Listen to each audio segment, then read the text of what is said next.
Assalamualaikum warahmatullahi wabarakatuh.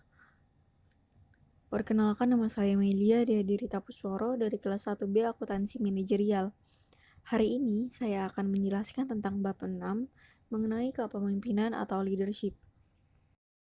Kepemimpinan adalah kemampuan mempengaruhi aktivitas orang lain melalui komunikasi, baik individual maupun kelompok, ke arah pencapaian tujuan. Seorang manajer harus mampu memperlihatkan kepemimpinannya untuk dapat mempengaruhi orang lain, yaitu manajer perlu mengetahui beberapa strategi antara lain. Seperti, yang pertama adalah menggunakan data dan fakta untuk mengemukakan argumen dan alasan yang logis.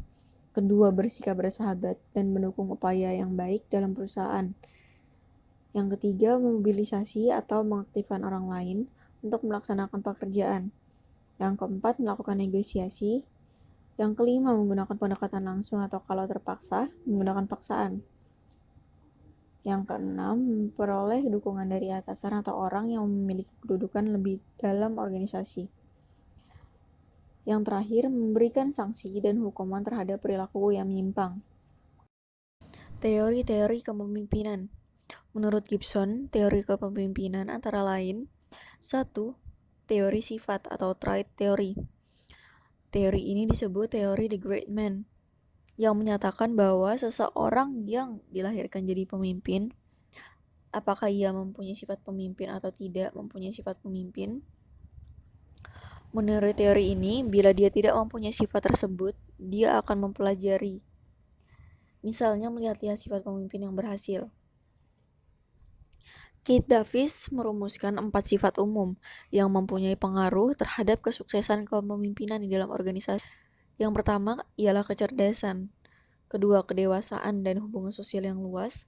Ketiga, motivasi diri dan dorongan berprestasi. Serta yang keempat, sikap hubungan manusiawi.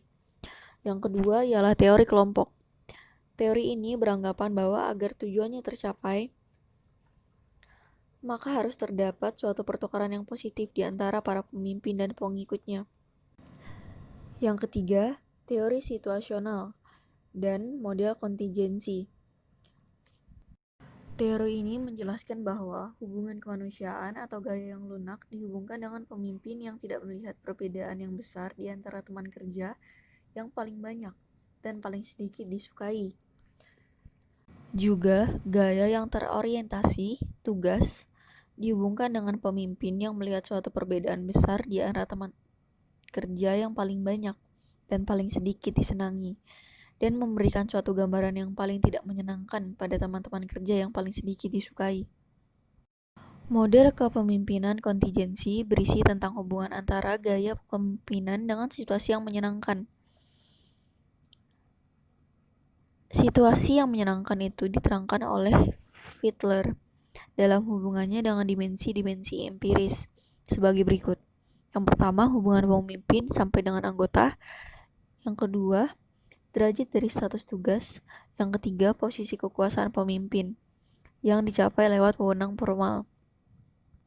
Menurut Fiedler, bila terjadi hal maka akan tercipta situasi yang tidak menyenangkan bagi pemimpin. Tipe kepemimpinan. Ada 3 tipe kepemimpinan, yaitu 1. Tipe otokrasi, 2. Tipe demokrasi, dan ketiga tipe laissez-faire. Tipe otokrasi dibagi menjadi 3, yaitu otokrasi keras, baik, serta inkompeten. Tipe otokrasi keras memiliki sifat yaitu memegang teguh prinsip yang sudah ditetapkan.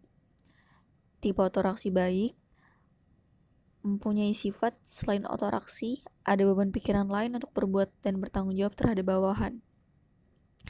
Serta tipe otokrasi inkompeten mempunyai sifat berusaha untuk berkuasa mutlak, tidak imbang jiwanya, tingkah lakunya tergantung emosi sesaat, dan memaksa bawahan mematuhi semua perintahannya tanpa mempertimbangkan kemampuan bawahan.